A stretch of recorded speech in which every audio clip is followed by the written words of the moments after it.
Hello and welcome to Devil's Advocate. Orissa is considered a key state in these elections, not just because the Chief Minister is fighting for a third consecutive term, but also because of the impact it could have on the national government in Delhi. With me today is a man who's central to both those elections, the Chief Minister of the state, Naveen Patnaik. Chief Minister, the polls are suggesting that you might be in a position to form a government on your own in Orissa after the elections. Halfway through the voting, with just one more round left, are you confident? Well, as a matter of fact, I am confident. And I think with the blessings of the people of my state, we are certainly coming through the Biju Janata Dal with a single majority, the party having its own majority, both to form the state government and to send a number of MPs to the Lok Sabha. Well, on the question of the Lok Sabha, the problem is the same polls are suggesting that in fact they're going to end up with fewer seats than you had in 2004. Now, can you accept that as well? I don't think that's possible, because at that time we were fighting only 12 seats, and out of that we got 11. This time we are fighting 18 seats. I expect to do much, much better. Much, much better than 11. Oh, much better. At that time, I repeat, we were fighting only 12 seats. This time we'll be fighting 18 Lok Sabha seats. The problem is that the risk you took when you broke your 11-year alliance with the Bharatiya Janata Party is that you could end up splitting the anti-Congress vote. Now, even if Congress may not win, it is going to be in a much stronger position than it's been in for 5, maybe 10 years. Do you regret that? Well, no, I don't regret that at all, because the BJP in Orissa has been discredited over almost a decade for really being incompetent, and then of course their association with the terrible happenings in Kandhamal a few months ago. So given that the BJP is discredited, you're happy to see a stronger Congress? I'm not happy to see a stronger Congress ever, because our party has always been anti-Congress ever since my father. Let's say our parivar, our political parivar, has always been anti-Congress ever since my father left Indira Gandhi in the late 1960s. Absolutely, which is why I asked the question. Your breaking with the BJP has given Congress an opportunity they would never have otherwise had. It was important to break with the BJP because I don't consider them any longer healthy for my state. After Kandhamal, that is quite apparent, I think, to everyone. Before Kandhamal, we were lucky enough in the 8 earlier years of the state government not to have had a serious communal problem at all. But Kandhamal was tragic and very serious. So you're saying after Kandhamal, you couldn't have continued with the BJP under any circumstances? It had become very, very difficult. BJP you hold responsible for what happened in Kandhamal and their associated allies? Well, when you interviewed me a few months ago about Kandhamal, I made it very clear that our administration had arrested a number of persons who belonged to their sister organizations for the violence in Kandhamal. All right, I want very much to talk about your relationship with the BJP and why it ended the way it did. But first, let's concentrate on the elections. If you don't get an outright majority on your own in the Vidhan Sabha, might you then look to the BJP for the extra seats that you need? That will never happen. Let me clarify, that won't happen. In which case, if you don't get a majority on your own, will you form a minority government or would you prefer to sit in the opposition? Well, I don't doubt for a moment that my party will get a clear majority by itself. That's your confidence. If you don't? I haven't thought about it at all, as a matter of fact, because I'm sanguine about the BJD getting a clear majority on its own in the assembly. So you're ruling out the possibility of having to sit in the opposition? In a democracy, sometime or the other, every party has to sit in the opposition. I'm sure, Karan, you've noticed that. And with your interest in you're mentally modern prepared. history. Even though you're denying it's going to happen, you're mentally prepared for that possibility. I don't think that eventuality is possible in this election at all. All right. That, of course, will be a result we'll know about in just 4 weeks' time. Let's come to the center. You've said repeatedly that you will only support non-Congress and a non-BJP government.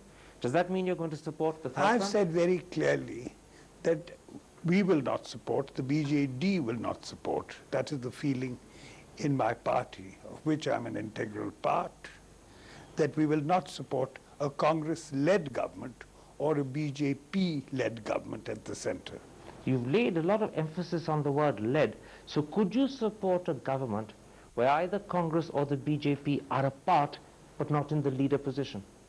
Well, I'd clarify, I see a situation which is quite fluid at the moment as far as the parliamentary elections are concerned, the elections to the Lok Sabha. I perceive the two national parties, which is the Congress or the BJP, shrinking even further to what they've been in the recent past, their numbers. And there's possibility of another force, you might call it a third front or a fourth front or any front coming up. And my interest and the interest of my party is to support a government which will fulfill the just demands of our state, which has been neglected by central governments perpetually. Let me explore that a moment with you. Many analysts believe that the most likely outcome is what you just called a fourth front, where present allies of the Congress, present allies of the BJP, and maybe the left parties and a few members of the present third front get together with possibly the Congress part of it or supporting from the outside. The critical question is, as long as that's not led by Congress, which you've ruled out, or led by the BJP. Or led by the BJP, can the BJD, your party, participate in such a national government? Well, let's see how things turn out on the 16th of May. We don't have long to wait, do we? But you're not ruling it out. That's the interesting thing. Well, I'm not going to really kind of expand on that, but I've said very clearly, and I repeat that again, the BJD will not support a Congress-led government or a BJP-led government at the center. Let me approach this a little differently. You made it clear that there's no way you can support Manmohan Singh for another term as Prime Minister of India. But if it were to emerge that Sharad Pawar, with whom you have a sheet-sharing arrangement in Orissa, could be a possible Prime Minister, would the BJD support Sharad Pawar? Well, we can certainly look with great clarity into that possibility. What does that mean? It means what I've said. Except that it doesn't mean very much at all. Look with great clarity. Does that suggest that you might or that you won't? I assume, or I think, that there will be a government which will not be led by the Congress or the BJP. But if it's likely to be led by Sharad Pawar, could you support that? Well, let's put names aside for the moment. I repeat again, the interest of the BJD is to support a government, if it's possible, which will fulfill the just demands of my state, which are many. Orissa has been neglected for ages by central governments. And given that Sharad Pawar has an alliance, or at least a seat-sharing arrangement with you, would you support him? I think you'll find it easier to pronounce seat adjustments. All right. Seat adjustments, which you prefer. Would you support Sharad Pawar? That might be considered. Suppose the left parties were to agree to join this fourth front. In those circumstances, could you support a CPM Prime Minister? That too could be considered, because at the moment we have a seat adjustments with the CPI, the CPM, and Sharad Pawar's party, the NCP. If a CPM Prime Minister could be considered, which would be your preference, Prakash Karat or Buddhadev Bhattacharjee? Well, I'm quite open on that matter. So both would be acceptable? Yes, indeed. Many people would say that Prakash Karat is a bit of an ideologue and a hardliner. You have no problem on that score? As I said, those who fulfill the demands of Orissa could certainly be supported, as long as the Congress or the BJP. Let me put one last question to you before I take a break. Today, the left and the BJD have a seat adjustment. But not so long ago, in fact, just 6 months ago, during Kandhamal, the left and the CPM in particular wanted action taken against your government under Article 355 of the Constitution. Brinda Karat was publicly and repeatedly saying that you had done absolutely nothing whilst helpless, defenseless Christians were butchered by the VHP and Bajrang Dal. Is that all forgotten now? In fact, the government had done a great deal. We took action. There were many arrests. But I'm not questioning the action you took. I'm talking about, have you forgotten what the left said about you? At that time, after all, it was a very worrying and a heated situation. So on the spur of the moment, some things might have been said. So they've been forgiven? Well, as I said, time moves, history changes. Let us see what the election results bring. Yesterday's opponents have become today's friends. I think there's no point in, kind of letting one's imagination run wild. Let's see what the results bring, which aren't far away. It's on the 16th of May. Let's take a break at that point. I want to come back and talk to you about the end of your 11-year alliance with the Bharatiya Janata Party. Could there be more than the explanation that we already have for why that alliance ended? We'll be back in a moment's time. See you after the break.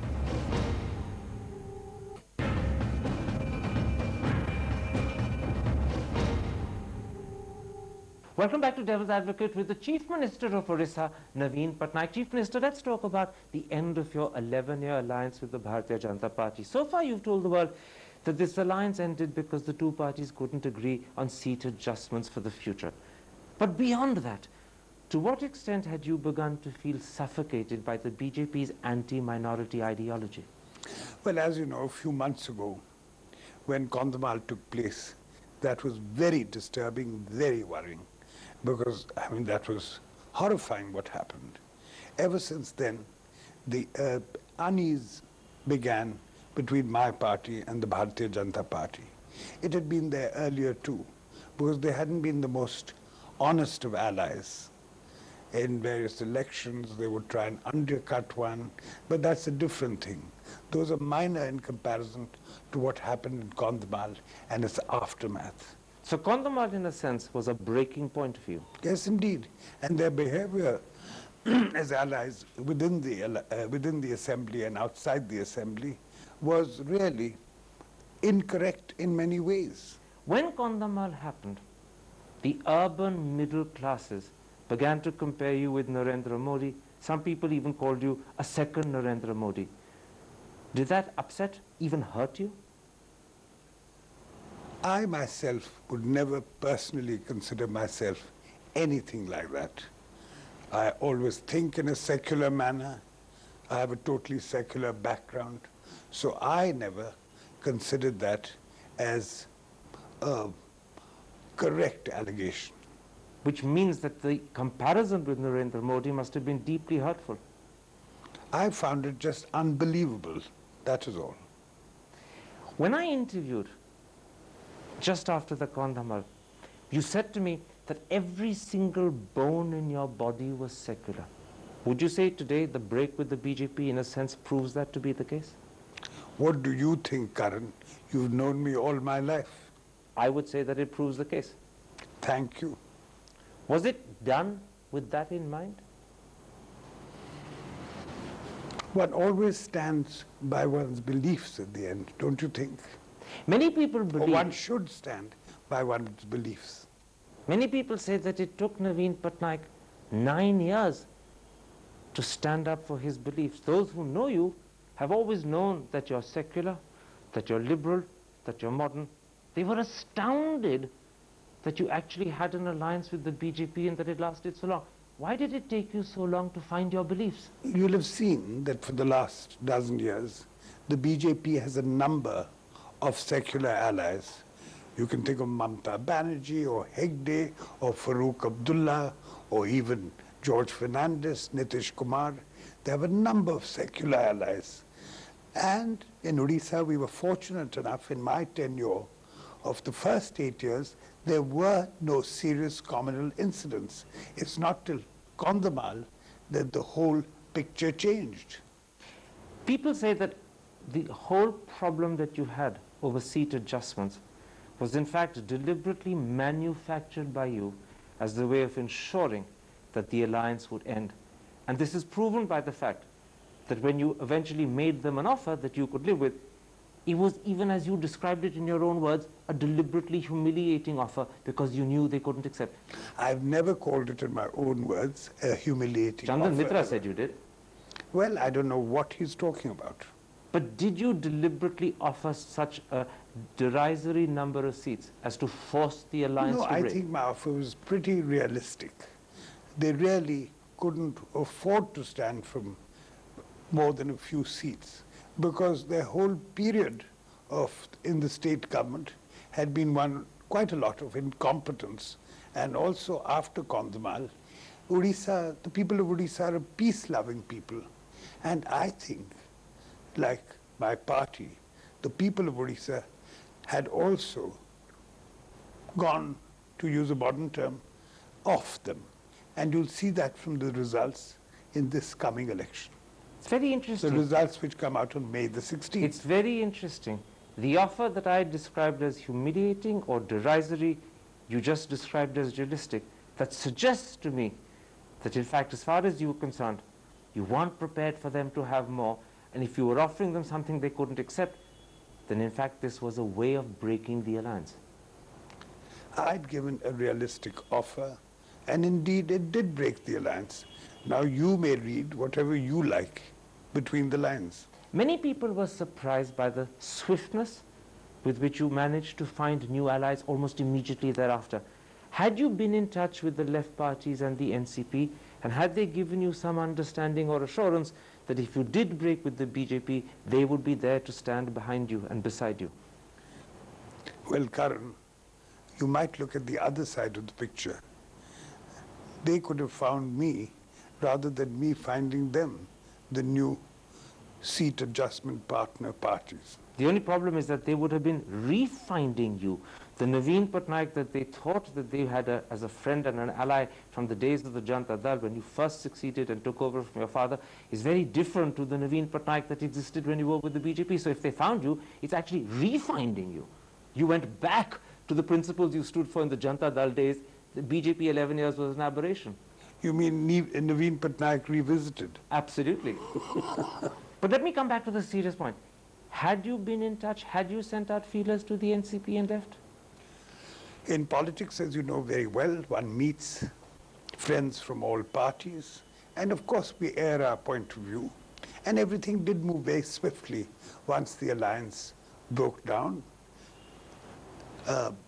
Our new friends were they very quickly offered their support, for which I'm grateful. If I read you correctly, then you had been in touch with them, perhaps quietly, perhaps surreptitiously, but you had a sense of assurance that they would be there. Nothing surreptitious about it at all. Quite openly. It's all quite clear. Done quite openly. I think, Karan, sometimes you see things in black and white. Things are sometimes a bit more subtle than that. Who was your point of contact with the left? Was it A.B. Bardhan of the CPI, or was it the Karats from the CPM? I have a number of friends in all parties. So despite the fact that the left had been critical of you during Kandhamal just 6 months earlier, you still had a relationship that you could rely on in this hour of need. One has many long-standing friends in some parties, yes indeed. That sounds as if you're talking about Brinda Karat. Well, like you, I've known her virtually all her life. And it was a relationship that proved politically useful. I don't think we use each other politically. But you came to each other's assistance because it suited both of you. I don't think it's as simple as that. It's a straight, clear-cut seat adjustment with three parties, the CPI, the CPM, and the NCP. You've been now in politics for 11 years. Today, would you accept that politics is your profession, or would you simply describe it as your present-day occupation? I describe it as myself being very fortunate to be in this position, because one can really be of service and do good. Well, that's a politician answering, and it's a glib answer, but it's not answering my question. Is politics your profession, or is it your occupation? I'd consider it my full-time profession or occupation, whatever you may choose. Well, there's to a call big, it. which do you call it? Because there's a difference between profession and occupation. One is temporary, the other is a calling. Which is it? Well, it is a profession, I would say now. If you win, will this be your last term as Chief Minister? Or having finished in 5 years' time, 14 years in office, would you want a fourth term? Let's see how it goes. I mean, you could be hungry for more. I think as long as one can do, you may think this a very a kind of hackneyed or a cliche way of speaking. But as long as one is interested and one can do good, and the people wish you to elect you, there's no harm in that at all. All right, Naveen Patnaik, a pleasure talking to you. And to you, Karan.